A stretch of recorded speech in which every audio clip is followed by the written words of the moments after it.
Welcome to the Discount Bin. We're just a group of 4 nerds talking about a book week by week. Today we're going to cover the final 7 chapters of the 5th season of the Broken Earth series. And we have me, I'm Leonard, Rick, Hey. Lexi, Hi. and Daniel. Hello. It's kind of funny.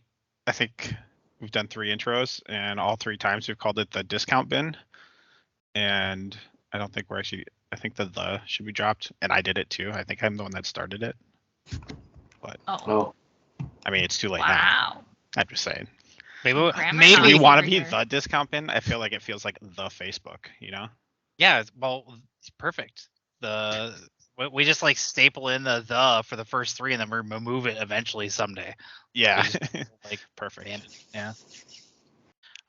Today we're going to start with doing something a little bit different. We're going to be going through each character's arc through these last couple of chapters because it seems to make a little bit more sense that way. We're going to go ahead and start off with Demaya. So at this point, Demaya has taken to exploring the Fulcrum in her free time. She finds the Fulcrum is much larger than it needs to be at this time. There are buildings going unused. A building called Main is large and hexagonal.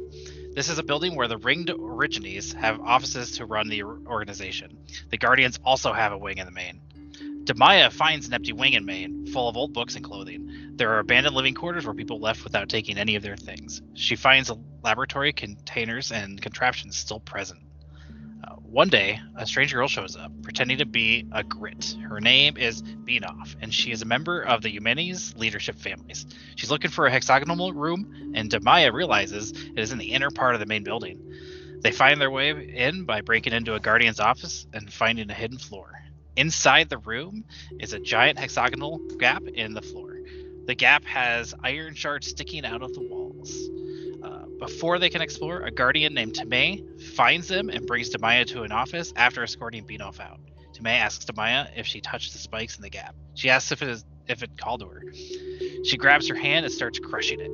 She is speaking in a different voice, as if possessed, asking Demaya questions she doesn't understand. Shafa arrives and realizes something's wrong with Tamay. He breaks open the back of her head and pulls out an implant that Guardians get, killing her. Shafa explains that the implant goes wrong sometimes. The connection that Guardians make with their assigned origines helps, but Tamay had allowed hers to erode. Shafa tells Demaya she is going to have to take the test to get her first ring now. If she doesn't pass, she will die. He tells her she must pass. Demaya thinks this isn't right, but she will do it. Demaya has picked a new name. Cyanide. Dun, dun, dun. So yeah, Okay. What was going on with Tamay? Like, I want to know more about this. Like, is there some sort of hive mind that resides within these Guardian implants? I think this is book 2's final villain or the ultimate villain hive-mindy thing taking over, trying to push Demaya into or trying to communicate with the world ender Demaya Esun Cyanide. Yeah. And maybe this is communicated with our buddy Alabaster at some point too. Who knows? Oh man. It's Demaya's last chapter. Yeah. Mm-hmm. Did your guys' opinion of Shafa change at all after this chapter? I still thought Shafa was just doing his job, and he's a great dude, and there's no problems at all from day one. Definitely I thought they displayed not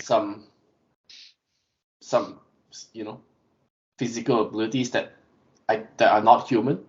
Like, it's not easy to just break into a person's skull with your fingers, right? It almost sounds like they're all just robots or cyborgs of some kind. That scene was like a bit gory, but also makes me ask more questions about what the Guardians actually are. Like, are they actually people? They don't seem like people. Yeah, it is possible that he had like a knife in his hand or something that she just didn't see, because she didn't see what he was like doing back there, and then she saw the blood. And even then, they're already at least augmented people, so like Yeah. Having strength augmentation on top of everything else going on in this world, not really that big of a stretch. Yeah. Going back to Lexi's question, this did not change my opinion of Shafa at all. Like, I feel like he was almost exactly as he was in the last chapter we saw him, where he's, kind of just the creepy guy who is dominating a little girl. Yeah. I need you to pass the first ring test. Yeah. So manipulative, so just scummy. I thought that was a bit weird though, like the way they ended. Like clearly they saw something they're not supposed to, right? And it felt like the chapter left me with a lot more questions than answers. Like, what the hell did they see? And why is her punishment just to pass the test? I thought the punishment would be more severe, right? Unless they get a pass if they pass the test or something. None of that is explained, and it felt like a very abrupt ending to that chapter. Which, but you kind of nailed on something too. That's going to be kind of a common theme, I feel like, is that just didn't really close up a lot of storylines for a final book. Like, this feels like one of those. To make a comparison to video games back in the day, there's a dot hack video game which came out in 4 different games, but none of them actually finished the story until you finish the 4th game. So you had to buy the game 4 times for $60 just to do the story. And that's kind of what this feels like. It's like this was always intended to be a trilogy, but just not doing a great job of finishing up each in or at least particular storylines. And I think I was okay with that with Demaya's storyline because, right, she becomes Cyanite and we kind of know where she goes. It didn't, and this whole Obelisk, I was not expecting them to wrap up the Obelisk storyline. I think that's going to be the theme throughout the entire 3 books. But yeah, when we get to a soon storyline, I'm going to go on some rants. Yeah. I do think the whole beckoning voice to the center of the building is kind of neat, and I do like what's her name, Beanoff. Yeah, super fun. We didn't really talk about her basically trying to sneak in poorly, trying to pretend to be an Origine poorly. I mean, it kind of seems like she nailed it. Well, she got exactly what she was looking for. Oh yeah, through I think through plot armor, I kind of think, but yeah, for sure. Yeah, maybe. Mm. There was definitely the attitude difference, right, between a real grit and someone who grew up in the privilege of leadership, and she's just very carefree and not worried about getting murdered at any second. Yeah, God, Demaya has to be. Anything else from Demaya's chapter here? Yeah, I want to know more about the pit. I want to know more about the spikes. I want to know more about Father Earth. I want to know. So in Essun's timeline, the Fulcrum's gone, and that pit. I'm really curious. So we kind of had a brief discussion before this, talking about what do we think the next book's going to pertain as far as perspectives, and as far as that, I almost feel like we have to at least keep following these 3 storylines because the Fulcrum's going to have to explode at some point, and it's got to be to do with this weird spiky pit and weird possessed guardians. Well, can it explode when Alabaster blows up Humanus because it's like right next to it. Yeah, it's true. Yeah. But I feel like we're gonna have to hear a little bit more on it, or maybe it's really like the part of a catalyst or something. Yeah. We talked about that a little bit last week because Lexi had the theory that it was going to be blown up already. Blowed up. I just want to clarify that it was blown up before Esun's timeline begins. Yes. Yeah. Which is true. Possibly. Is it though? Probably. It's not exactly confirmed.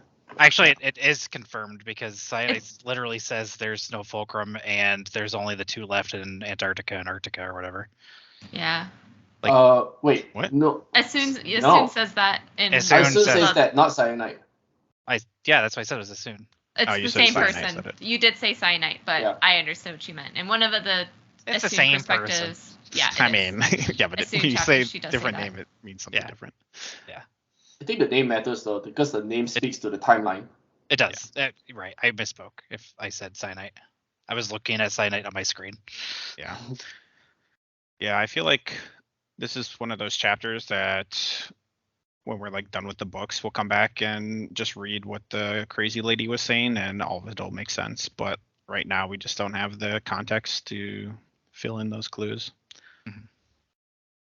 Yeah, this was a chapter to just sprinkle more questions for the reader, like especially the whole like Guardians. Like that's the first chapter I started questioning. Like I don't think they're people. Doesn't feel like it, you know. And I'll disagree with that. I feel like they're people. I just feel like they're augmented people. That's all. I feel that way too. I feel like they're just weirdos because Yeah. through either experimentation, intentional mutation, or it just goes with the job. Yeah, I think their implant has a lot to do with them losing their mind. But if they're children of Origines too, and Origines kind of seem like they lose their mind too, and the way to control Origines is by literally popping out a part of their mind. There seems to be a lot of brain work going on here. Yeah, I mean, remember the weird rule for Guardians? It's like they have to be a still, and their parents are who are Origines, right? So they have to have some like DNA or something. Condition there, you know, or rather the lack of a certain DNA. It feels like. Well, yeah. But if they have to be a child of it, there's got to be something of them in there though, because otherwise you could just use just a regular still kid. Yeah.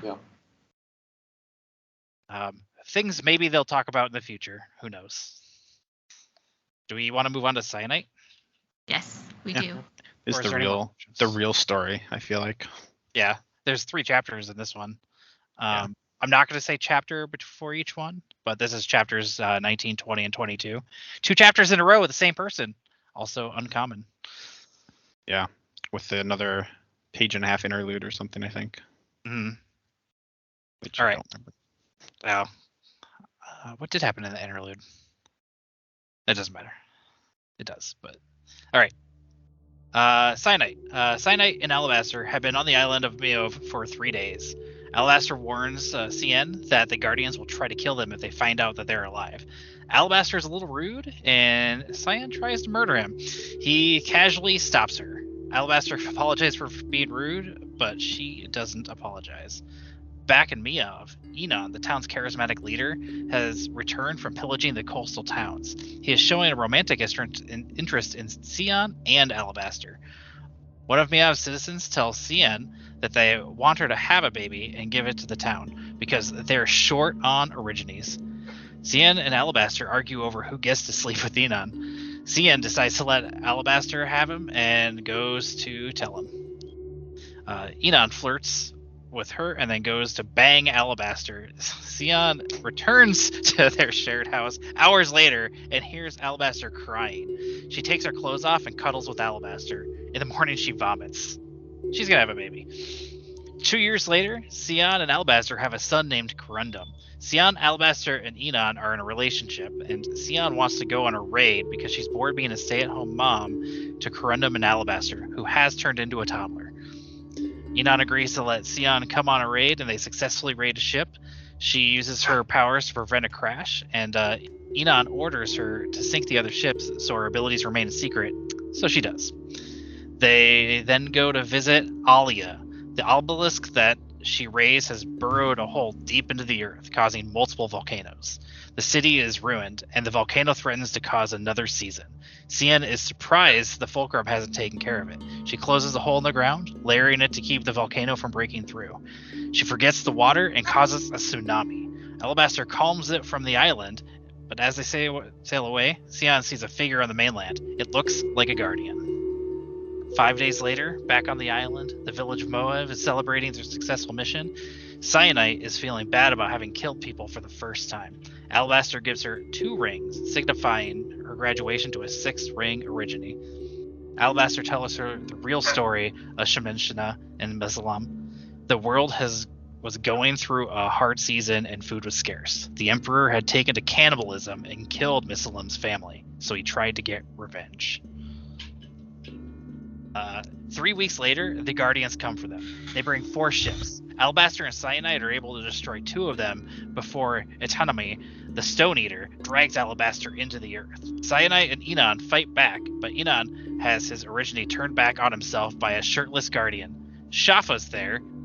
Cyanide has her son Corundum, but they are cornered in a ship. Cyanide is determined not to let the Guardians take Corundum. She smothers Corundum, reaches up to the obelisk, and tears apart her surroundings. Some of the people from Miav find her floating in the water and save her. So this is a really happy chapter at the end. Like, oh, pirates, bisexual love, and murder. And Wow. smothering your child. Child murder, town murder, boat murder, all kinds of it. Hopefully Shafa murder. I don't think Jaffa's the cool. people from Miav saved her. I thought it was Hoa. At the end of the chapter, it says like there's a description from Hoa saying that I introduced myself 10 years later after I rescued her. Mm-hmm. You remember that segment? Yeah, but she's still taken out of the water by the townspeople, right? And then she walks around for 2 years, and then Hoa's there taking care of her, I assume, in a different form, but... All the holes to fill there. Yeah. Really spicy chapter. Very. Yeah, this was definitely the most interesting storyline in the books. The book. This is also the chapter where I just lost so much respect for Cyanide. Like, she just flips out again at Alabaster, tries to murder him just casually, and just gets slapped down, and then I don't know. She just yells at him for telling the truth, and she's whining that no one's ever looking out for her, and I don't know. It's very woe is me for a protagonist in a fantasy book, and sounds like a late teens, early 20s. Anybody, maybe not anybody, but seems appropriate for just the age casually and a trying to world. murder someone. Yeah, but like, think about her life at this point. Everything's been about casual murder. Like, her teachers have been about control. It's been about control, and well, sure, but like something controlling and has murdering none of. her classmates, for example, as she was to Maya and things like that. It wasn't casual, but it was always a threat. It's ever present. Yeah, I don't know. I can't. She's just not a good person, and she doesn't have control, and yeah, I'm not a fan. So when I like listened to that part, I didn't think she was actually trying to kill him, right? Like, she did lose control, but I don't think she was trying to murder him. I think she literally is in her head, and she says, "I'm going to ice him." Yeah. I mean, but then the thing is it also says that she was trying to reach for her power. She was trying to reach into the earth before Alabaster quelled it. So I don't think she was like, she says that all the time, right? Like, oh, I'm going to kill him, but she doesn't actually do it. Like, I don't see her the same way you do, at least with Cyanide. Like, I think these are just her thoughts, being honest to herself, but she does have the self-control. She doesn't act on those impulses. Like, she literally acted on that impulse, and Alabaster shut her down. I think her powers are so closely tied to her emotions, right? As like any other. And she clearly doesn't have control of her emotions. Right, but she it was. I don't know. I don't think it's that big of a deal. I think this is all literally building up again back to Issun causing the next end of the world, the final one. Yeah, I know you want Alabaster to be the big bad, but I think it's gonna be Issun. And I think he started this season. Sure, right? sure, but she's gonna end it forever. Right. She's gonna murder. She's gonna kill everyone. She's gonna get really, really pissy one day and just ice the world. No, it's Alabaster. So you can't forgive her. I know he's literally turning to stone, but it's gonna be him.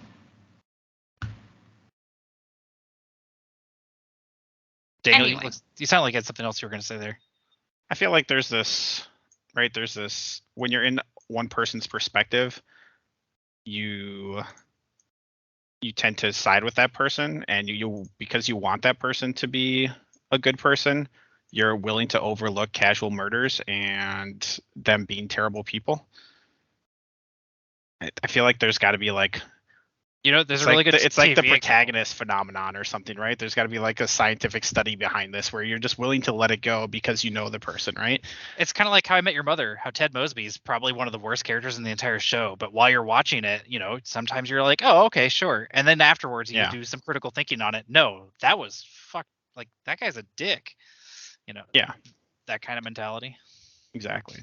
Except Ted Mosby wasn't going around and killing people like If he or was trying to kill people all the time. maybe he was. Yeah, probably.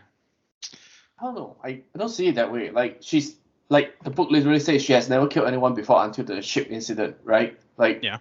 she must have kept her powers in check, in control throughout all these years. Like I think it's okay for her to think or react differently than her actions. I mean, it's the same with us today, right? Like we don't just go on the street swearing at everyone. There's like a difference between your thoughts and what you actually do. And I think Of course. just because she thinks like that doesn't mean she acts upon all of them.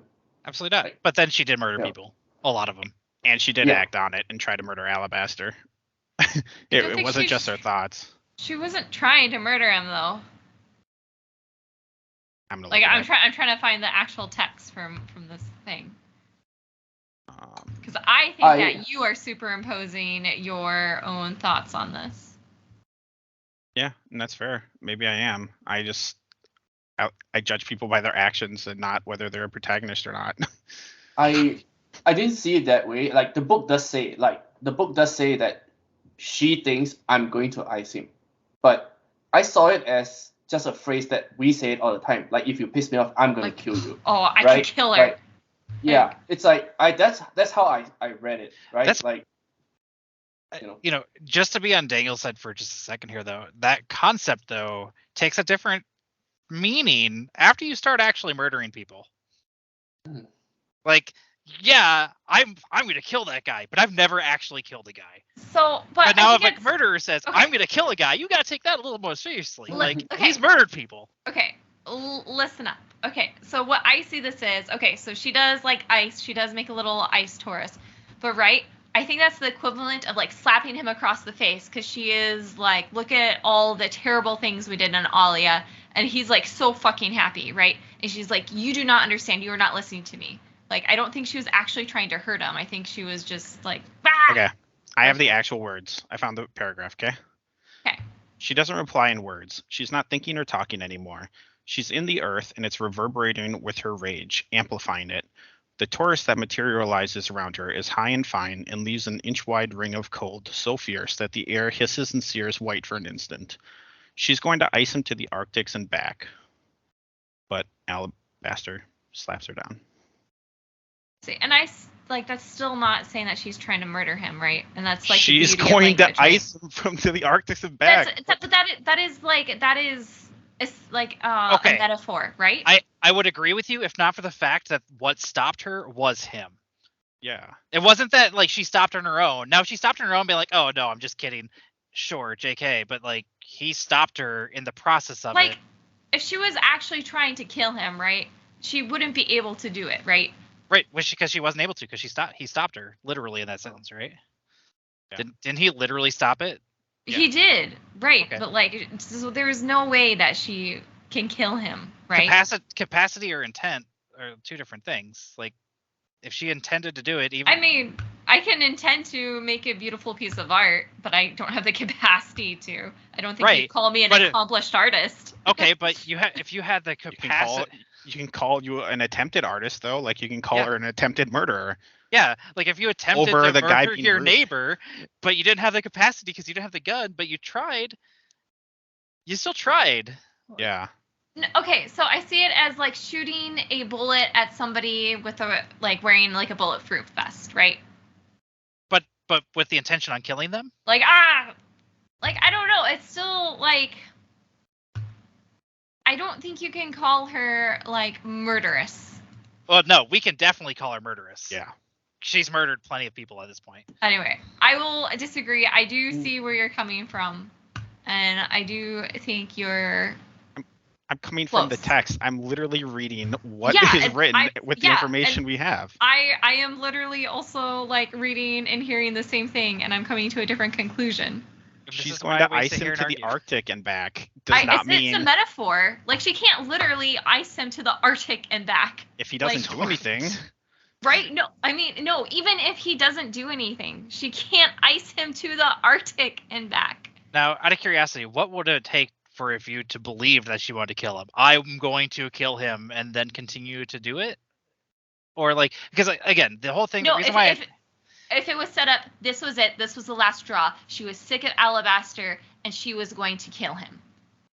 She shot up her Taurus and focused all of her energy, but that's not how it's reading, right? She's in emotional distress, directly Right. juxtaposed to his joy. So because right? it's not preconceived murder. It's an it's- emotional murder attempt. And it was stopped by Alabaster. This reads Again. exactly like when she killed Rask. Like, she just reacted. This is almost the exact same thing. Like, she wasn't thinking. She just saw the crossbow bolt coming towards her, and she reacted and killed a bunch of people, right? And this chapter starts. She's not thinking or talking. Sorry, what? What'd you say, Rick? I said she iced them to the Arctic and back with the crossbow bolt. She did it though. I mean, yeah, not literally to the Arctic and Right? back. So you literally can't use ice as like, you could also ice somebody and they could live. Like, I don't think that's how this works. anyway, it's okay. Like, I disagree, and that's totally fine. Like, I think your Doesn't matter. opinion is still value. He got stoned anyway, so it's fine. He did get stoned. That is super fun, by the way. The Stone Eaters and munching and all that. Is that? Never mind. We'll get to that. That's the We'll next get to that. summary. We'll get to that. Yeah. Still bad at this, even though we've completely changed the format. I think it's working better. I think so too. So in Cyanite and Alabaster are talking about like who gets Enon. It really reminded me of like grade school conversation. I literally had this conversation with a friend who we were in like third grade, and we were both interested in the same girl, and he was like, "You can have her," like as if they don't get any opinion or have any say in the deal. Right.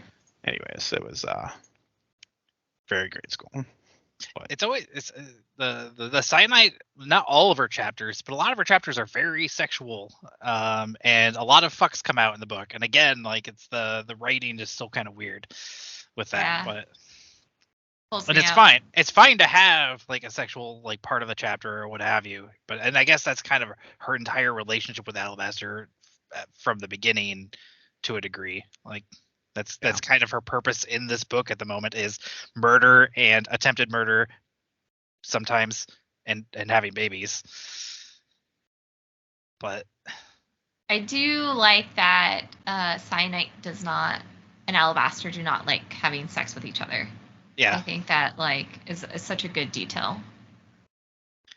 So do you think Cyanite's still a good person, Lexi? I do. Okay, so what about the part where she murders her kid? And Okay. everyone on Neof. Almost Okay. everyone on Because Neof. So 2 weeks ago, I don't think you would have agreed with that. Okay, so there is Or is this facetious too? oh my gosh. Okay, so this I'm trying to put this into words. It's a mercy killing. Okay, so we need to define what good means because I think our two versions of good are not the same. I think our definition is different. I do not like that she killed her son. I do not like that she killed her baby. I do not like that. But well, like you murder. can understand it. I understand it. Like Yeah. if I had my child and there was like a person that was like going to like literally turn her into a slave, and I couldn't, and I was like powerless, I would totally understand that. But she was not powerless, and like there could have been some small chance that like Yeah. He could have survived with her. She survived. He's also apparently like a super crazy, powerful little toddler. So, and that part didn't make sense to me. Yeah. Anyway. Yeah.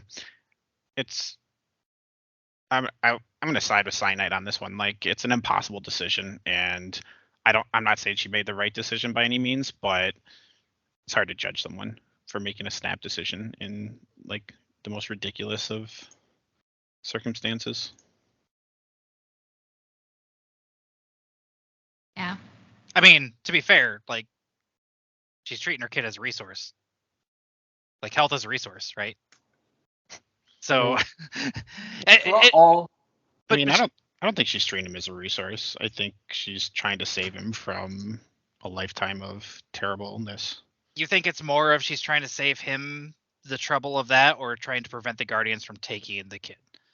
Well, preventing them from having the resource, because like I think it's more protecting him. She wants to be a pirate lady. She's fine with having the kid. She's happy that the others will watch the kids.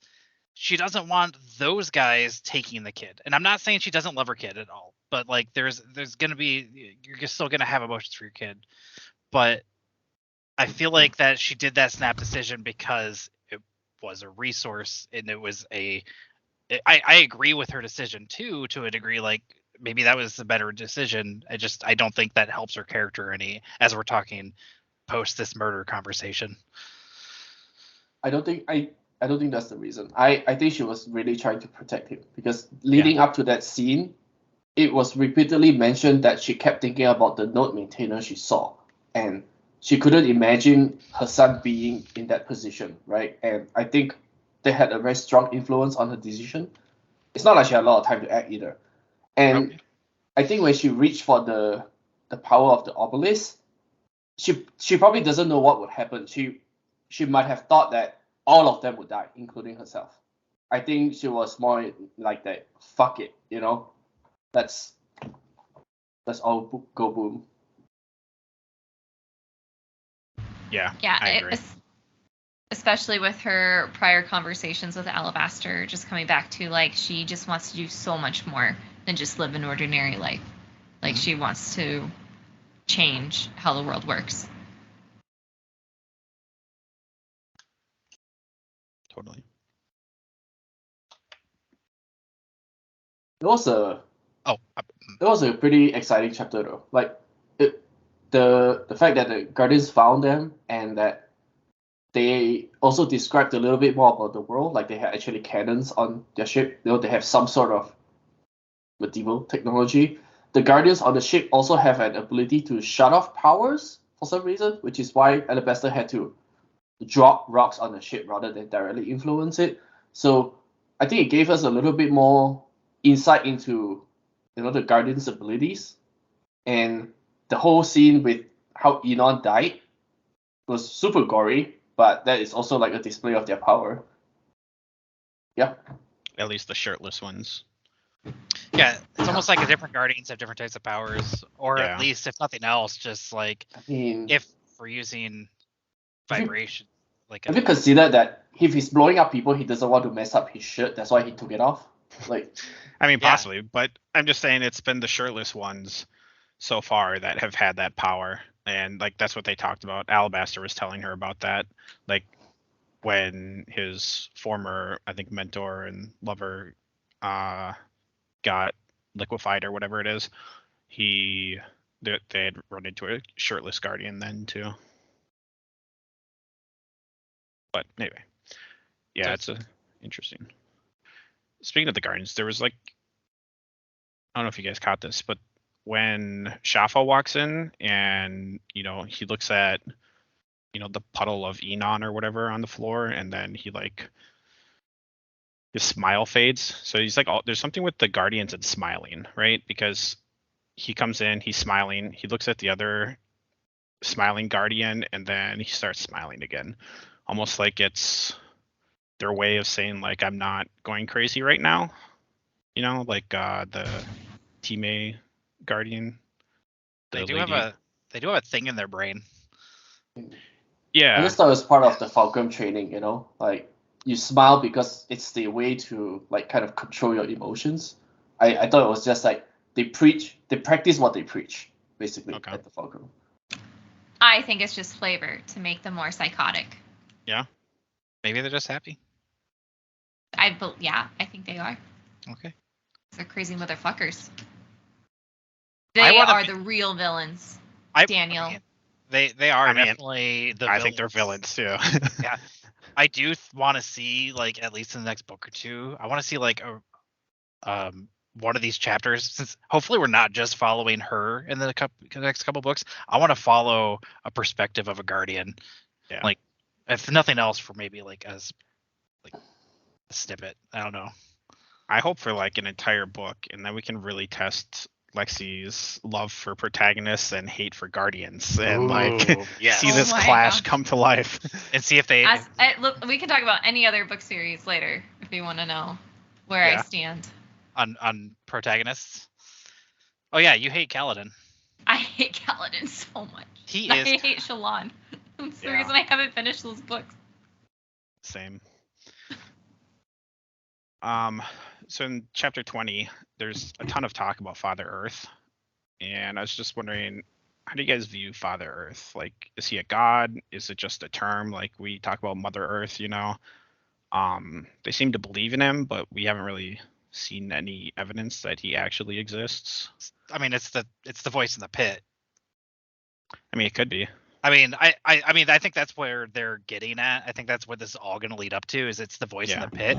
Our current perspective, though, is probably supposed to be something along the lines of, oh, it's Mother Earth just giving us her gifts and what have you. But I think it's going to be do think it's going to be the literal final antagonist entity that we're going to be dealing with one way or another.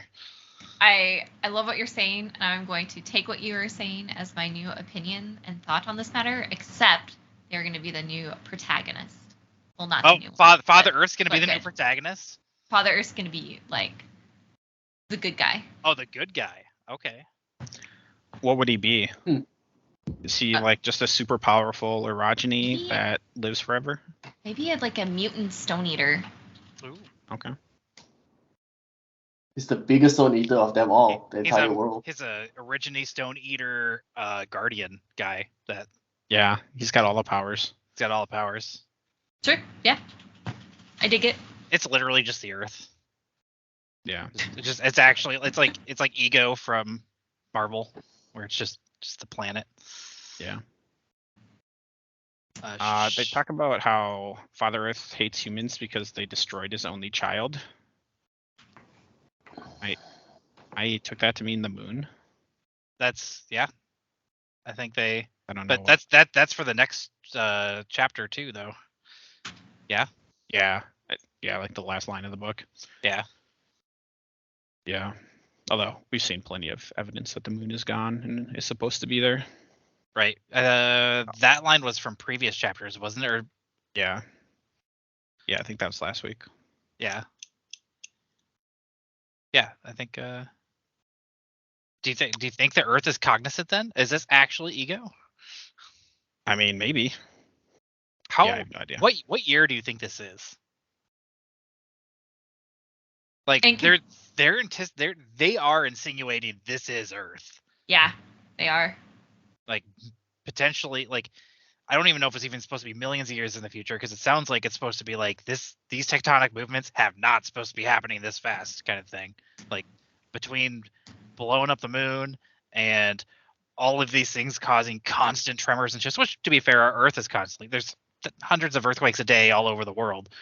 Yeah. But not to the extremes that they're expressing in this. What do you guys think? Huh? 20 years from now? 100 years from now?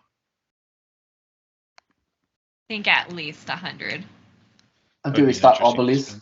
Until A we couple- start building obelisks, Ooh. maybe. I mean, we already have obelisks. Yeah, there are obelisks. They do exist in the world. Hey, Leonard, you want to start But a new not project? floating. What?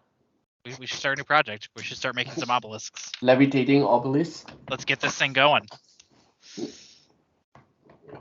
I didn't read too much into the whole Father Earth thing. I felt like there's way too little information to speculate what that could be. It could probably just a phrase for, Mother Nature, like that's just a phrase that we use to talk about everyday things. Well, maybe they'll dig more into it, but Yeah, I they don't think definitely. that's the most interesting thing to. I think it's gonna lead somewhere because they definitely talk about him like he's an actual being. Like we don't talk about Mother Nature being upset with humans for killing her son. I think it depends who you talk to. I know some. As, Yeah. as a society, generally, it's not said Yeah. in the same reverence.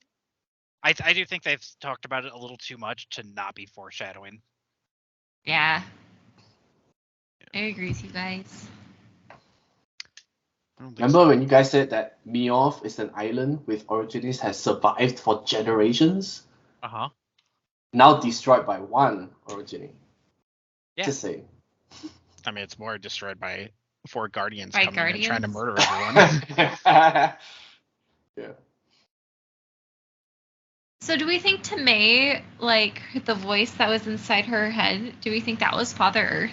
That's what I was saying. Yeah, that's literally what I was saying. That was Father Earth as an antagonist. And it may not be an antagonist in the sense of like I think it's an overall global antagonist where like the Guardians and the Origines might have to work together even to like defeat kind of thing. Like everyone's got to get on the same page or else we're gonna be fucked. Sorry, is this PG? Is this not PG? I don't know anymore. I've said It's definitely not PG. This book is not PG. True. Yeah. We did say fuck like 40 times already. Yeah. Yeah, that's what I think. By the end of the final book, there's gonna be some kind of like either we're gonna see like a good guardian in book 2 or something, and we're gonna like follow his perspective, or we're gonna meet him up, and then and the stone guardians are gonna be like I think Hoa is like a good stone eater, and the other stone eaters are just minions of Father Earth, and Hoa and whatever good guardian and Essun are gonna try to get together and save the world, and Essun's gonna fuck it up and blow up the whole world anyway. Because she got pissed. She stubbed her toe, murdered her child on accident, and that's it. Or she gets mad because she finds the dad with like in the process of murdering the daughter, and she just flips out and just goes, everything's gone. It's gonna be a super happy, fun ending. Maybe Essun becomes the primary villain later, and then Nasun stops her. Oh, shit. Isn't Nasun like 1? No. That's her husband, isn't it? No. What's her husband's Nasun name? is her daughter. Her Nasun's daughter older than is Uche, right? Uche. Oh, I thought she was younger. Uche's his son. Juja. Jija. Jija. A lot of really easy to remember names, guys. Yeah. Oh. Was anyone surprised that there was a guardian waiting at Alia when she went to like go stop the volcano thing? I was like, the second she was like, I was like, this is a trap. Like this has to be a trap. They got radar beams on all the origines that they've ever touched, anyway. Right? Yeah, they said that was canceled for her. Yeah, for her, but not Alabasta. Maybe they've had inside people this whole time too into the island. No, the island is a safe place, Rick. Don't you dare insinuate otherwise. I mean, it was safe because the Guardians knew they were there. They weren't fucking with anybody else, and they had an inside man just keeping tabs on them. Oh, so do you think the Guardians got pissed then when Essun fixed the volcano? That was supposed to cause terrible things. No, what are you guys talking about? They left the volcano to see if they would come and fix it. It was like as basically a trap, and that's why they had a guardian waiting there. Yeah. For 2 years. Yeah. Yeah. I mean, they did describe Shafa as like haven't aged at all. He looks exactly the same as all those years ago. Like, it seems like Guardians have pretty long lifespans, maybe. That or Shafa was like 26 and now he's like 34 and looks basically the same. Or maybe this is Shafa version 2. Yeah. It was only 2 years. 2 years between the cyanide and the kid, but between Damaya and cyanide's probably like 10 years, right? Yeah, sounds longer than that. And even then, it's hard to say. Yeah, it is hard to say. I think she's like mid-20s. I think Damaya was like 12. I mean, shit. I mean, look at people like Paul Rudd, who's like in Clueless at like late 20s, and he looks basically the same for 2 decades later. Yeah. Shafa just has a good diet and exercise regimen. Exactly. Doing that keto. Anyway. Anyway. Yeah. I just instantly thought it was a trap, and I was like, don't go shut it off, because I mean, totally exactly shut it what's off. going to happen is going to happen. I mean, I think, shut it off. Yeah, but obviously the Fulcrum left it running for a reason, and they're not actually going to risk a new death season or whatever they're called. Unless something's happened to the Fulcrum we don't know about yet. That's true. Probably not, since they just sent, or a bunch of Guardians and a couple of Orogeny people came after them on the island. So it probably hasn't happened yet, but maybe the Guardians did something crazy there. Who knows? Who knows yet? Not enough info. I will say that it makes me happy that our main character was able to have some time with her lovers and some safety and not being a slave. Even if she was bored and had to have a kid, at least she got some downtime. Yeah, some happiness in her life. Yeah, for sure. Okay. Esun. Ika takes Esun, Hoa, and Tonki into the town of Castrima. The entrance is in a house, and the comm is built deep below ground. Tonki asks Ika how she is bringing Orogenies here, and Ika shows she has an ability to draw in other Orogenies and Stone Eaters. The underground comm is built to be run by Orogenies. There are mechanisms that filter in fresh air and water, and they run on Orogeny. Esun realizes that Tonki is beat off, the girl she met as a child. Tonki admits that she's been keeping an eye on Esun since they met. She had dedicated her life to studying the obelisks, which were built in the Fulcrum.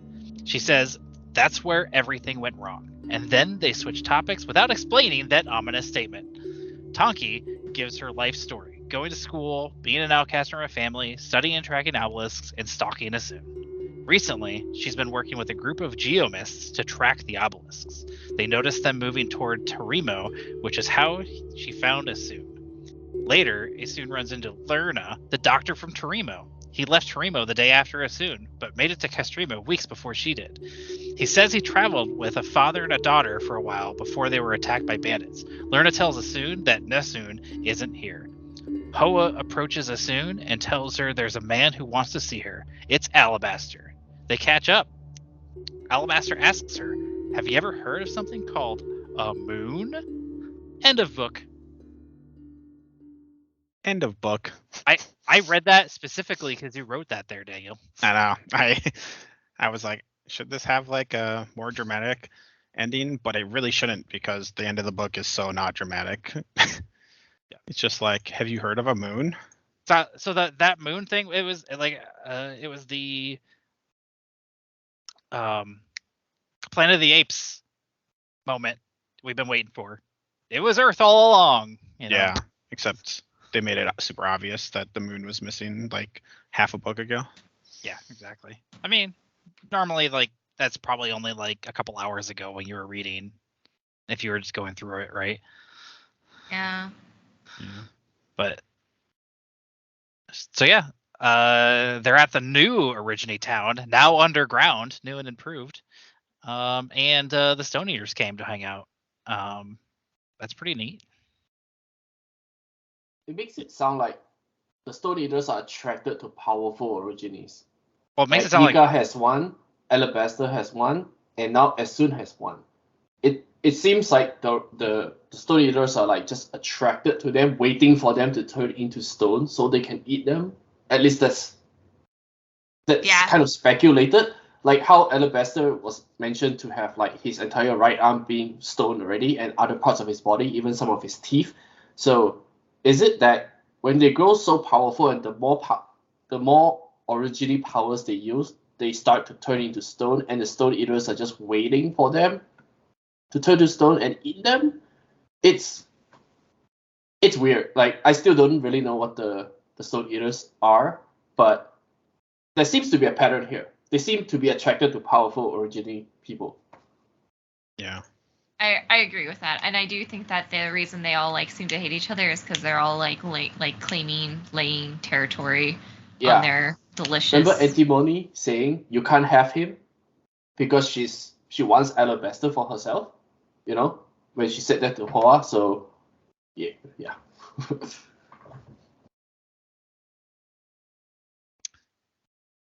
So it's interesting.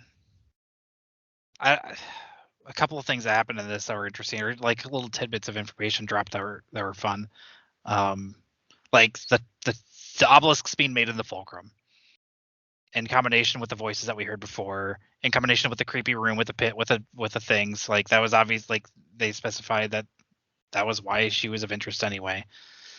What do you guys think about Ika though, having this ability to draw in other origines and Stone Eaters? Like they're not really saying that she's necessarily super strong. We can kind of infer that or guess that, I guess, but yeah, I don't know. It's kind of like oh, good for you. Like you just have this thing that's unexplainable that you don't even know how it works, but it just happens to work and do this one thing. Do you think it's going to come in, like we just met her? Do you think this is going to come up in later books as like a plot point of, oh yeah, she was put there by the Stone Eaters so they can get free food? Like this is our anglerfish. I think it's really bad writing if it doesn't. Yeah. Yeah. There's so many questions in these last few chapters. Like Why are the obelisks moving towards particular origines? There's Stone Eaters inside. You just said the Stone Eaters are attracted to them. The Stone Eaters are flying the obelisk. They're going towards who they want to go to. What if the whole point of this is like they're like attuning? Like this is all kind of vibrations. This is all kind of like reflection, refraction, diffraction. Like their powers, the way they interact with the world, the way the Guardians counter theirs and reverberate back, the way that these, like all of this is kind of in that same realm of shockwaves and stuff, you know. There's also one other interesting tidbit. You know how that town that they're in has machinery that they don't understand that functions off the power of originy. Mm-hmm. So it sounds like there was a civilization in the past that understood the powers of originy more than they did, you know, and something happened. I thought that tidbit was interesting. Post-apocalyptic worlds don't sound fun to live in. You know what I'm think the obelisks are like terraforming devices since the way Cyanide used it. I think they're focusing devices. Like she reshaped the world, the earth. Daniel, did you have any fun questions for this one? Yeah. One kind of just comment. So she has like several conversations in this chapter, or in one of these chapters, where she's talking to Tonki, Ika, and Hoa, and she just keeps like not talking to them. Like they'll get to something that's like a cliffhanger or like something we want to know, and they'll just stop talking about it, right? And it's a very sitcom trope where like people are kind of just being dumb to make the story happen, and I don't know. I think it's bad writing. Like I was very frustrated. Like, I mean, this is your best chance to ask real questions, and you just not. I'm like, dude. Wait. Please ask something. What is she not getting answers to? She's not asking. Tonki says that's where everything went wrong, and then they just switch topics. Well, so then there's a break in the paragraph or in the like story, and then it picks back up where they're just talking about some other stuff. A real yada yada yada moment. Yeah. And then when she's questioning Hoa, she's talking to him and like he's not giving like super informative answers, and rather than being like, what does this mean, or like continuing to ask questions like a normal person would, she's just like, no, I guess he doesn't want to talk about it. Like she should be trying to figure out what's his purpose. The other Stone Eater is literally eating alabaster, and she's just like not worried about Hoa. Like, I don't know. Do you think some of this too is just kind of like just ways to not talk about things that are going to be just in the next book and the next two books. I mean, it clearly is. Like, it's just like, Yeah. well, the way we wrote this book, we can't really do flashbacks so easily because our 2/3 of our book is flashbacks.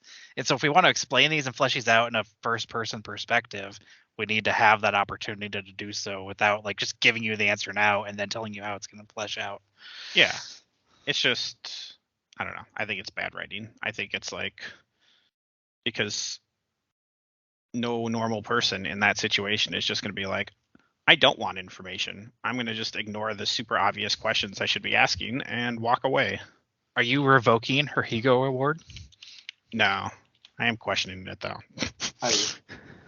I did not enjoy the last chapter. I felt like that whole chapter was just questions on top of questions on top of questions and a lot of really weird things. It felt like a total setup for you have to buy book 2 to figure it out kind of thing. You know, That's when it comes back to my comment before about the old dot hack game where it's like, oh yeah, you have to buy all 4 of these $60 games to finish the story. Yeah, this book did not have any kind of conclusion to anything. Like the entire story was her chasing her daughter, and I disagree. We're in the exact same point as we were at the beginning, where she has no idea where her daughter is. Hard agree. You know, the Maya story concluded. Did it though? Because there's still like there's still like 15 years between her end and. But it's no longer Demaya, so technically speaking. Oh, true. He's right. Yeah. And we might still have more Demaya chapters. They don't. But have she's gone to by be in order. cyanide. Oh, I gotcha. Yeah, like earlier. before that. Yeah, possible. Yeah. Yeah. Eric. I think Corundum's story had a finish. So Enon. True. Really good points, you guys. Thanks, appreciate it. Uche as well. That's what I'm here just for. To be clear. Can we name any other dead kids from this book? So many dead kids in this book. Yeah. Crack. Yeah, Crack. Yeah, all the nodes. See, I would say that indirectly, Crack was Cyanide's first murder. Indirectly. And she's not responsible for how... She didn't even know Crack was part of the... But if she didn't start the whole fuss about getting drunk in school and stuff, maybe Crack would be still here today. I mean, and maybe. Plus, we don't really know that she might be dead herself, so... No. We don't know Crack's dead. Crack could just be hanging. I think that's the node maintainer. She's probably a node maintainer. Yeah. She's fine. Just a little bit of less brain. It's okay. Actually, on that point, it sounds like at the end, Alabaster killed all the node maintainers. Mm-hmm. The way that was phrased. Yeah. Yep. Right? Do you suppose the node what if the node maintainers weren't actually stealing that shit, but were just there to like fuck with the obelisks? Like to just keep track of the obelisks. I mean, the geomancers do that. The geo nests or whatever. The geomists. Yeah. Lerna. No, not Lerna. Lerna's a doctor. Beanoff. Beanoff. Tonky. I love Tonky's name. This chapter Oh, go ahead. Go ahead. No, you go. I really like Tonky as a character. Yeah, she's probably my favorite character in the book so far. Yeah. I think I liked her more before she was Beanoff, and not because I didn't like Beanoff, but, and this was actually what I was just about to bring up. It's like this chapter is way too much of a coincidence, right? They get to this mysterious place, and all of a sudden there's all these people that she already knows here. Like this place that's like months and months away from where she started, and fucking Lerna's here. Like, what is that? Alabaster's here. Tonky, who her childhood friend, is here. I don't know. Well, Jija's not here. Nasu is not here. I know. Like, all the people we wouldn't expect to be here are here. Yeah. And it's, I don't know, it's way too much like coincidence for me, especially Lerna. Like, Lerna's got to be like a bad guy or something, like a fucking guardian and undercover Jesus guardian. Christ, Daniel. I mean, seriously, keeping tabs on her the whole time, that would totally make sense. He has a crush on her. No, Lerna murdered her son. I honestly wouldn't be surprised. I think Lerna murdered him. Yeah. I think he, I don't know if he's a guardian, but there's definitely something up with him. He left the day after she did, and he got here 2 weeks before her. And had this like wild story about, all these things he did on the way. And she traveled with literally a compass named Hoa and went straight there. Like, there's something up with that. Also, it is possible that maybe Lerna is our good guardian that we're going to follow next book. Yeah, Or- maybe. Or like if you started follow- guardian training or whatever. Yeah. But I do actually. I'm pretty convinced that he's the one who murdered the kid. She's gonna try to go like murder her husband who murdered their kid, but really he just ran off with the daughter, just saving her from Lerna's murder spree. Oh, okay. So, like, Asun has known Lerna for like years and years and years. So, I've seen him grow from like one of her students in her class to becoming Probably a not doctor. a guardian. Lerna's? Yeah. Lerna's definitely That's that. a good And point. Lerna, Lerna Is he Has the a- daughter?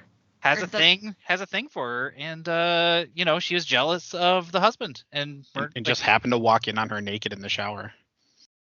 But he was respectful. Like, she doesn't give a shit. No, she doesn't. Like, But he could have waited until, she wasn't in the shower. But she needed He really to wanted to switch. confirm that it's her, right? I think. Yeah. Something like. I just don't trust Lerna. I think it's way too much of a coincidence. I hope there's an amazing twist. Yeah. I hope that. Lerna's Shafa in disguise. He's so young. They were He was they Benjamin Button the Guardians. They actually. Yeah. Oh, that would be kind of cool. Anyone else confused by some of the stuff that happened with Alabaster? Like, there was like a thing leaning against the wall that he was talking about that was like A spinel? part of an obelisk or something. Yeah, He's spinal. Spinal. Yeah, what is that? Yeah. Was that mentioned earlier and I just am No. blanking on it? No, that I think Okay. that's him trying to create his own obelisk, right? Oh. I read that as like a remote control of some kind to his Oh. obelisk. There's not enough information, right? Like, it felt so sudden. Okay. Now they just threw a new terminology in there, and he's like saying, "Did you find your own?" or something. He's implying that Esun has her own obelisk of some kind. And she was able to use that one. I think. Yeah. I bet this is probably going to be like a read more and find out thing for sure. Yeah. It just seemed like It she also- knew what it was, and so I was like, am I supposed to know what it is? But as long as you guys don't know either, then I think we're okay. It does sound like there's a risk to using it though. Like, he said Alabaster's been busy, right? And half of him is stone now, which sounds like there's a cost to this power somehow. And Yeah. I'm still really confused about the Stone Eaters. It seems like just leeches, right, at this point. And I was like, oh, this guy's about to turn to stone. Let's just wait here for him to turn into stone so I can eat him. At least that's how it sounded. But yeah, I'm just confused. All Stone Eaters are Father Earth. That's just him getting his nutrients in. Him in many pieces. Father, Son, Holy Spirit, and all that, but like Stone Eaters. Yeah. Anybody got any final Asun thoughts? She was less murdery this time around. Maybe all the Origines are actually pieces of the moon, and now the Stone Eaters are just trying to eat them all up to reform the moon. Ooh, they are. There you go. Nom nom. I feel like the Stone Eaters would be the pieces of the moon, right? Being stone. No, Yeah, that's they're dumb. trying to sorry. recollect all the pieces. I got nothing else exciting I can think of besides for like all of this just kind of going into like more obelisks. Let's go. Did not expect the book to end like that, and Oh, did not get all the answers I wanted. It felt like a very intentional cliffhanger ending. so I just want to point out for the record that I was right about Asun being Damaya and Yep. Cyanite. Nailed it. I was also right about Alabaster breaking everything. Correct. I think fixed it all. I think it's much better.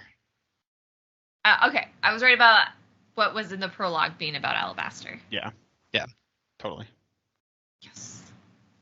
I may be wrong about Uche being murdered by Jija. kind of like your guys' Lerna theory, begrudgingly. Yeah. But what other predictions did we have? I wasn't I had keeping like it up to one from last episode that definitely did not clear. Like my theory was that Origines eventually become Stone Eaters. I don't know. I feel like there's still a chance, but I don't think so anymore. Leonard, I think they literally become Stone Eaters because the Stone Eaters are eating them. No, You are they what you become eat. stone food. You are what you eat. You are what you eat. Yeah. I had the prediction the father didn't kill the son. We haven't gotten to that one yet. And then Asun figures out the obelisks and fixes the world at the end of the series. But I still think that we'll see. obelisks are definitely a huge part, which obviously they are. It sounds like floating pylons that empower these Origines. Yeah. Secretly Protoss. I was guessing that they were focal points for the forum, and they kind of are, as far as we can tell. But Yeah. they, I still kind of, I don't know. Ultimate End, I still think, I really hope that they make Asun blow the world up. Sounds like Alabaster wants her to do it. Yeah, I think she's either. I don't think she's like going to intentionally be like, I'm going to ice this world to the Arctic and back, but I do think that she's going to be a major cause, much more than the volcano issue here, like that she initially created. Yeah, I disagree. I don't think the world's gonna end at the end of it. I think they're gonna fix it. I don't want it to be here. I mean, I think they solved the mystery and fix it. I don't know if Asun's gonna fix it, but someone will fix it. Tonki. Oh, I would love that. I want Tonki to be a bigger player. Like I want some. Yeah. I think she will be. I think she has a lot of room to grow in the story. Yeah. I feel like she's like the engineering character that we're going to see, the scientist character that's going to come up with all the cool, like, you can do this with your power, neato, Yeah. Yeah, and she wouldn't just let Hoa walk away without like explaining anything. Like she has an actual drive for knowledge, and that's gonna do well. Yeah, I was just thinking that, like, and Alabaster also had a drive for knowledge, and he probably got all of his information out of his Stone Eater, and that's why he's like, "Don't you ever fucking intervene again." We've already talked. I think Alabaster is the real protagonist of this whole story, but all right, I got a few like end of book questions. End of book. Yeah. Do you think this book would have been better if it had been chronological? It was chronological. No, it wasn't. In 3 different areas. Yeah. All right. This could have been one storyline chronologically. And I feel like the 3 storylines didn't add that much other than like a pretty fun twist, which Lexi Omega called, in chapter 6 or something. But at the same time, if you go chronologically, then you just have these huge time skips. I think make it awkward. I really like the way they did this book in particular with the 3 lines. I don't think it would make it better, in particular because I feel like if we did do this in chronological, you're going to be either forgetting things from the first part of the book, maybe not completely retaining it that like is relevant to what's going on now, or you're going to have to do a flashback and be like, oh, it's this. Like, I think the reveals work in a really fun way by doing these like intermingled chapters. Yeah. And like, I just don't using some other, using like the Stormlight. Like, I don't want to have just whole chapters of flashbacks that aren't tied to each other necessarily. Like, we're gonna have a 20-page flashback segment of Demaya, and then the next time we do it, it's going to be some other random time in the history that's not. It could be before, it could be after, whatever. It made 3 stories working really well together. Yeah, I think it's the correct writing decision, because imagine they introduce a protagonist in the present and then they put 20 chapters of describing their past.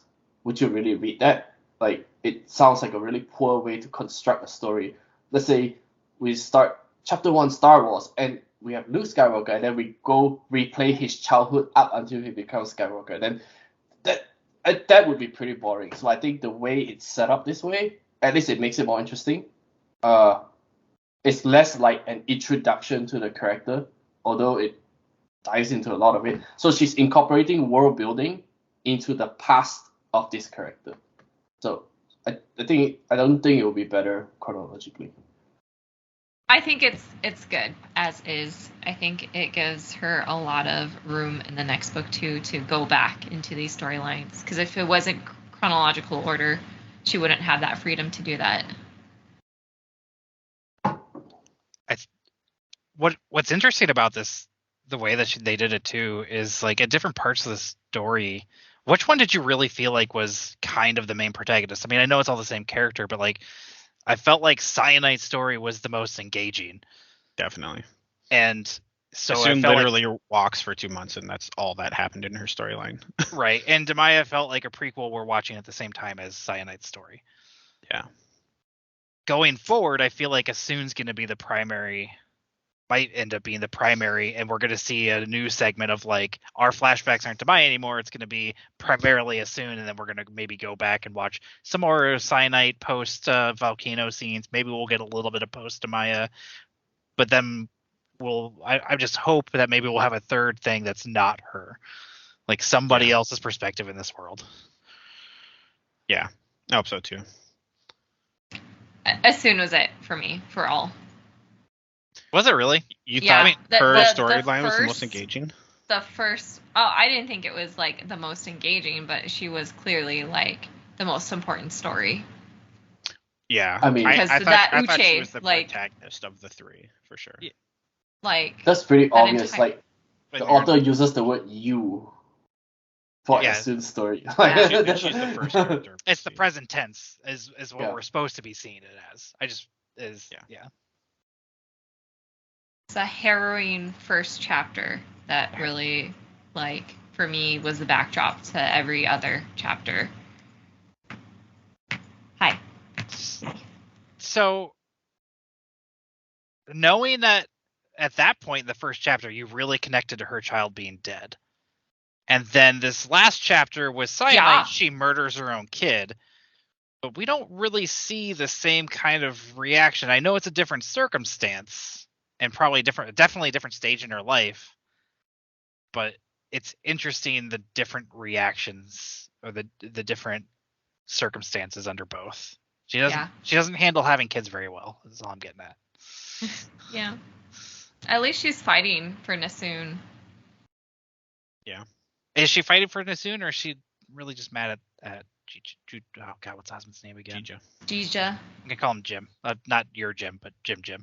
I'm gonna have to come up with just some more basic names for these guys. Sorry. Yeah. No, and I think she had to kill Corundum, like, for the symmetry of the story, Sure. or because of what happened to Uche. I hate it. I really don't like it, but it is poetic. Have you guys had any favorite moments discussing the books? This is more of a question about the podcast, I guess. What a meta question there, Dang. Yeah. I like arguing with you guys and arguing against myself. I also like the arguing. Yeah, I mean it's how we view each character, right? Like I definitely didn't see Cyanite the same way Daniel does, and those things can be interesting to talk about. Like why didn't you like him, or why did you like her, or what did you like about her? And when we talk about those things, you get a little bit of a different perspective. It's like, oh yeah, I didn't read it that way, and every reader is gonna read it differently. Yeah. Death of the Order. Overall, I think after our first conversation on this book, it made this book so much more engaging afterwards. Just thinking about, man, Leonard's gonna hate this scene, or like, and I can't wait to talk about it, or child murder, or what's the other? There was cannibalism. That the cannibal. Yeah. The Shishima. Yeah. Something storyline. Yeah. The tooth season. Yes. What a fun name for a season. Yeah. My favorite part was definitely kind of what Leonard was just talking about, but how we read the Shafa chapters differently. Like Lexi saw it as grooming like immediately, and the three of us didn't. And it's really interesting to see how different people have different insights into different parts of the books. Yeah. I don't know though. The Shafa stuff still. I think our perspectives on what the grooming was are still a little different though, because I don't think it's like this weird sexual grooming. I think it's literally their job to groom Origines. Right, right. But just the fact, I don't know if you want to backtrack a little bit, but just like it just felt so icky and gross. Like not putting like saying that he's hitting on like a 9-year-old or something. Well, it wasn't like I don't think he was sexually grooming her, but it was the same like manipulation tactics and like, oh, I'm here to, I won't hurt you. And making sure I'm she's here to attached save to you. him. Here, yeah. Never say no to me, ever. Yeah. Fuck you, motherfucker. I like that. That's basically what she said, and then she killed her kid and blew everything up. So, when do you think we're going to see Shafa again? I know, and that's what I hate. It's because like we don't actually have confirmation that he's dead. He's not dead. There's no way he's dead.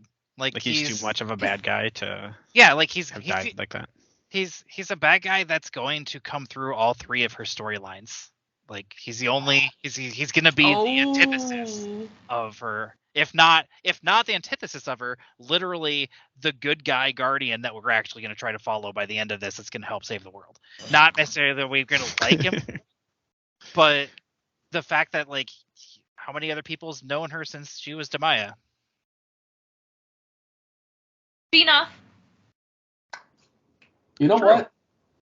That just reminded me. Alabaster called Cyanide Demaya. I don't know if she ever told him her original name. I mean, there was 2 years we didn't get conversations between. You know, there's a lot of pillow talk opportunities there. Yeah, I guess. What? Did he call her Demaya? I don't remember that either. But he called her all names. Yeah. I thought he called her Cyanide, and she had to correct him. Like, I'm a student now. No, but when he wanted her to like make it worse, he said my Demaya, my Cyan, and my Asu. Do you suppose at that time too, though? Like, I mean, he was like working with the Fulcrum, and he probably got documentation on her before she came out. Like, he knew that she was coming. Like, this is all just paperwork. Yeah. It could be that. It could. I mean, it could be that boring, or it could be something more fun where he's been around the whole time. He's really her father or something crazy. Hopefully not that. I mean, how else do you make super strong Origines but just inbreeding? Yeah. It's also possible all the Guardians have like the same consciousness, like the whole chip thing. It's like maybe they're all the same entity. They all share information with each other, or at least communication through it. They're like remotely controlled somehow, and that you'll see another Guardian with Shafa's memories later. I mean, they're shoving these things in there. Do you think Father Earth's controlling them? No, because I think, or maybe those things are to protect them from Father Earth. Maybe there's another entity, Mother Moon. It's all chunks of the moon in their head. I think we're entering the realm of wild speculation at this point. I think it's fine. Although it would be kind of interesting if those things that are being put in there are chunks of the moon. Yeah. And or something else related to moon technology. Who knows? Anyway. I can't wait to see. Did you guys like the book? It was a solid okay. Yeah, same. I think I would like it better if it wasn't trying to be so like there's so many like dark things in this book, and there's some really good like symmetries, but there are just sometimes where the writing is just so bad, like in my opinion. Like I'm not like a writer, but it's just like cringy, the fucks, the blatant plot holes, like yeah. I I won't call them plot holes yet. Just we need to read to find out more. I think people like intentionally not asking the obvious questions is a plot hole. Yeah. I mean, I don't know if it's a plot hole, but like it's not believable. It's obnoxious. Yeah. Oh yeah, because the people who are asking questions would be like, expand on that. I do think that it got answered, just not for us. Yeah. Maybe. I think it got answered. I think it got yada yada yada, so that we have something to find out in our next book. And Tonki knows now, but maybe we don't. Or Sue knows now, but maybe we don't. So overall, I don't think I liked the book very much. I don't know. I just didn't really like vibe with many of the characters. I liked Amaya. I liked Cyanite through about half of her storyline, and I didn't like Asun pretty much at all. So I liked Asun through half of her life, basically. And is it the murder that did it for you? It was a lot of the murders that did it. And the just kind of being obnoxious and not in control in a society that demands control. But one of my favorite series is the Malazan Book of the Fallen, and I hated the first book the first time I read it, and it's like my favorite series now. So I'm definitely going into like book 2 and 3 with an open mind, and I do wonder how this story that literally doesn't have an ending won a Hugo Award, because it's like, what was so great about this book that leaves you on every cliffhanger and doesn't come to any kind of satisfying conclusion? Like, I literally feel like these books came a year apart. Yeah. Imagine reading these and you had to wait a year. Yeah. I mean, People I'd must probably have really just liked not pick up the cliffhanger. second one, to be honest. Sorry to interrupt you, Daniel. I was just thinking. Oh, no. You said that. Yeah. Anyways, that's my opinion on it. I'm hoping the second and third, actually have endings. I don't think the second one will have a real ending. It's going to end with another cliffhanger to say by book 3. So, I kind of disagree with you, Leonard. I think we're going to have an ending on what we think is going to be the main ending by that book, and then they're going to release the giant final boss for book 3, or it's going to be like the apocalypse actually happens at the end of book 2, and then book 3 is the cleanup. And like fighting the final boss, figuring out how we're gonna get this world back in order or whatever. And that's how most series work, right? Like, yeah, the book 1 is going to be like, it's going to tell one story, but it's going to leave a whole bunch of cliffhangers for the like larger plots. But it's also like contained as like a story itself, and it's going to wrap up a storyline, And that's what this one failed to do. Like, it definitely left us with a bunch of world building and cliffhangers that are going to come in the future, but it didn't do anything for like wrapping up Asun's plotline or storyline. We know it's on Earth now. Do we? Sure, the moon. There's a moon. They called it the moon. I mean, they say the word "the" too. That doesn't make them all English-speaking people. Other moons have names. Our moon's the moon. Yeah, but somebody growing up on another planet would probably just call their moon, if they only had one, the moon. Maybe. I thought it was neat. Okay. But okay, yeah. Oh, so I just just reading this Atlantic article, just like trying to figure out like what points, like why did the 5th season like win like a Hugo Award, and like some things that we probably didn't touch on a lot, just because I think we're all pretty like, I don't want to say that we're used to like it's an innovative work because of like the, I don't want to say throuple, or the trans pieces, or the fact that we have like black like main characters, like again, and like those are all amazing things, and I love having those things. But that looks why it's like innovative, because it really showcases those in such a natural way, and I think like our podcast read through can also be a testament to that, because those aren't things that we were like, oh, this felt awkward, or oh, this felt forced. So I think that's why, not so much because of the fantasy tropes themselves. So not because of the writing or the story or anything, just because she includes. I wouldn't say that. I think it's because like it is like science fiction, right? That has these things so naturally incorporated into it. Yeah. It's kind of like episode 3 of The Last of Us, right?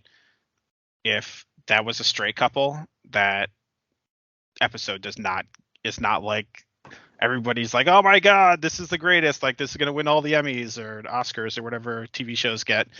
And like it was a fine story. It was a really beautiful story, well done, well acted, but it wasn't like, oh my god, this is the greatest episode of TV I've ever seen. And that was like 1,000 articles like that. Like and again, it comes down to opinion, right? I mean, kind of, but I couldn't, but with some research, I could point to probably a ton of other stories that are also really well acted, bottle episode love stories that, are beautiful. And yeah, we should have more of them. There's a whole channel dedicated to it. I think it's called the Hallmark Channel. No, that's stupid. I'm not really a fan of bottle episodes, to be honest. I like my main characters in my episodes.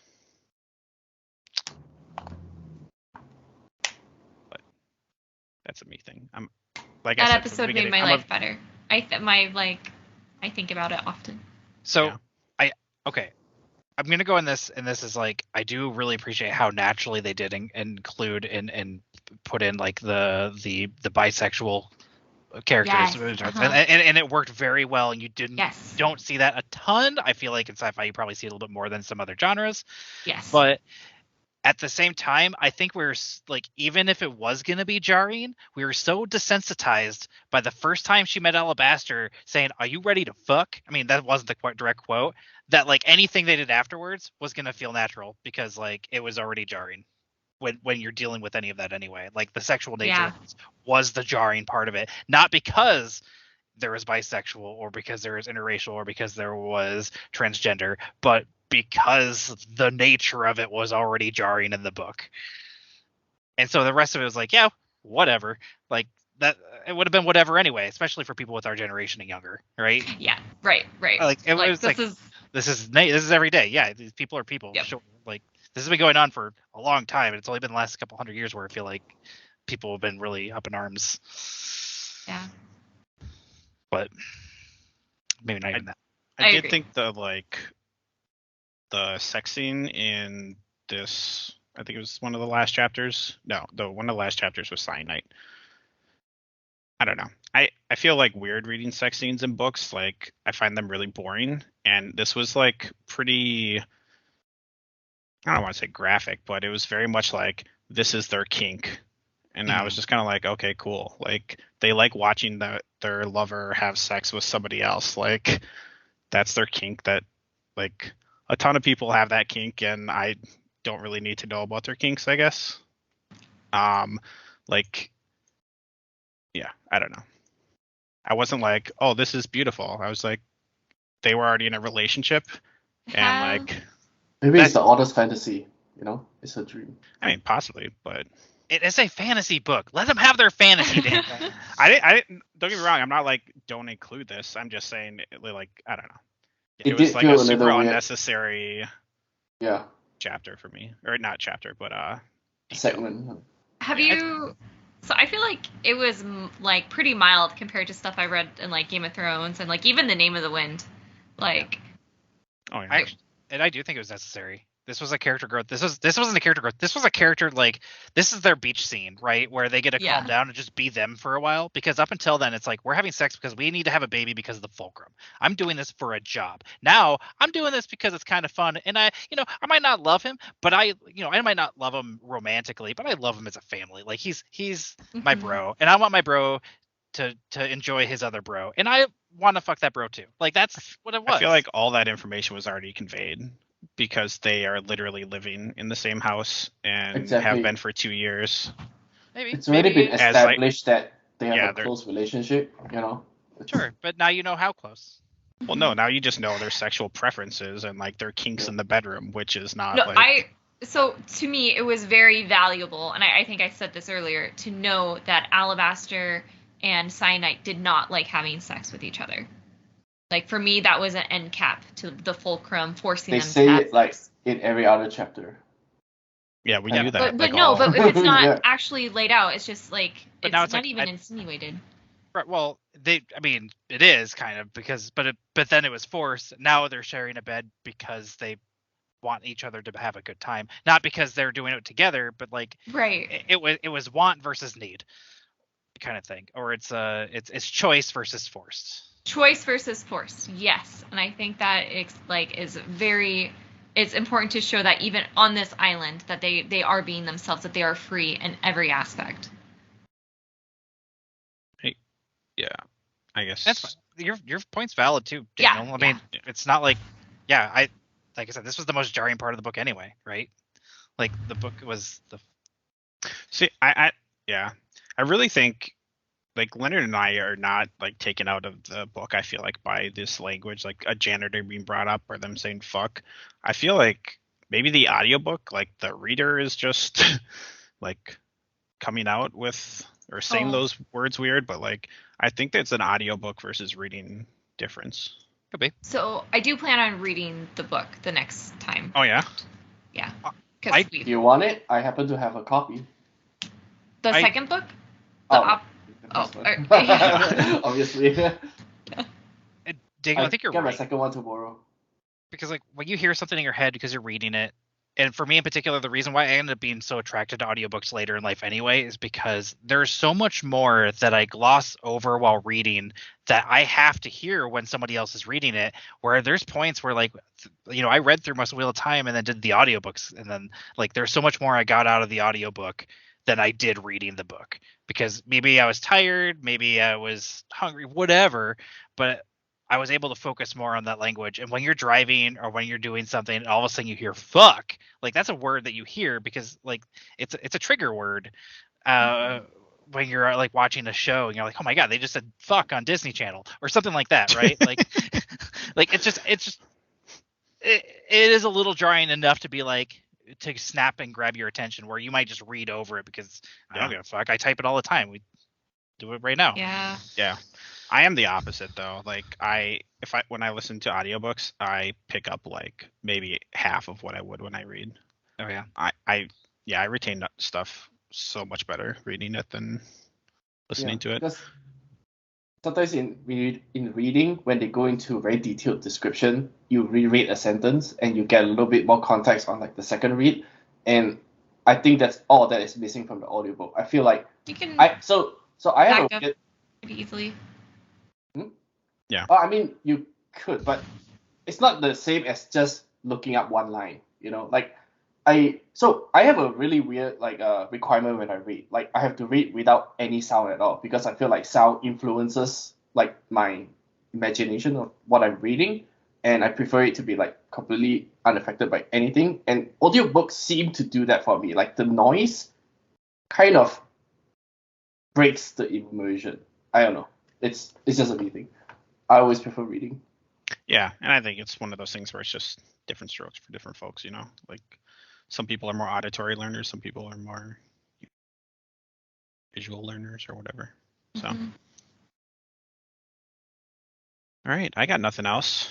Anyone big book 2 predictions or book 1 final thoughts? I think that was it. I think that was our final thoughts. You mentioned the title of book 2. Is that considered a spoiler? Oh, that's a big No. spoiler. But let's hear title it. of book 2? The Obelisk Gate. Dun dun dun! We're gonna get more obelisks. And a gate. And it has a gate. Well, yeah, that is. I wonder if we're gonna go to another dimension or another planet. I just want Asun to run back to the fulcrum and touch the iron. Hey, the iron shards or whatever. Hey, Daniel.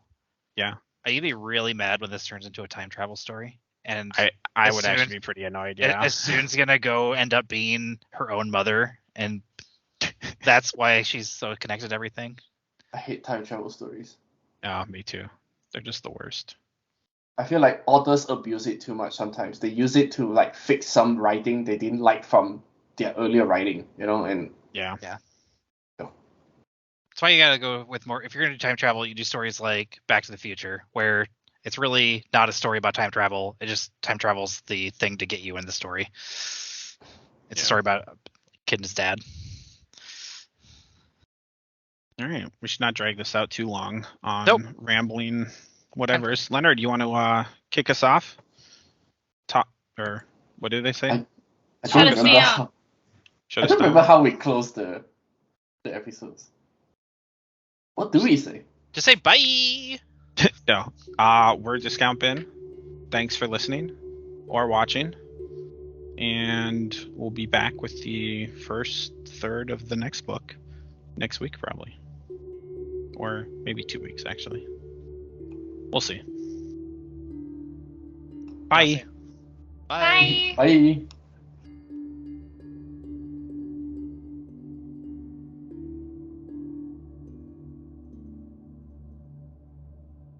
A building called Maine is large and hexagonal. Hexagonal.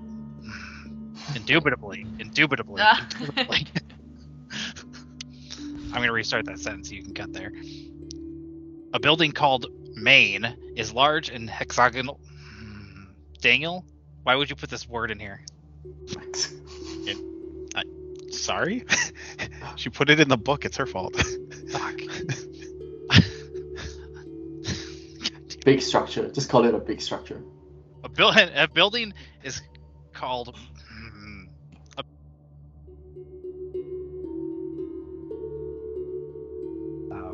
How'd you like to go about this, Daniel? Because there was a lot of things that happened. I'm just looking at my thing right now, and I'm like, I didn't write down a single thing for this chapter, so.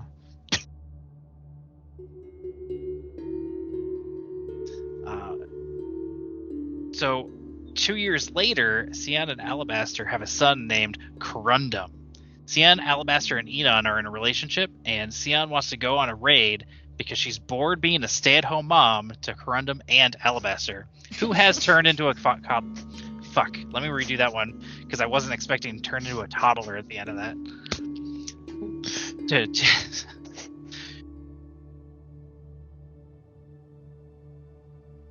A lot of things happened. There's one more paragraph. Yeah. Damn it, Daniel. I mean, that wasn't the end of the story, obviously. Yeah. 3 weeks Just later. spicy. Okay. But there's a good cut spot at least right in there. Yeah. Yeah. Good. Just leave it at that. You did screw up. You did say we are Discount Bin, and we are, instead I of know. saying we are the Discount Bin. That was super intentional. Oh, no, man. I would just like to say that each of you, in your own ways, are the worst. And you don't. read I've well. never heard that said so loving. I really thought that was going to be like a moment of niceness, and you were going to be like, I really appreciate all of your opinions, your different viewpoints. But you're all It's really excellent. fun reading with you. No, it's like, you guys are fucking idiots.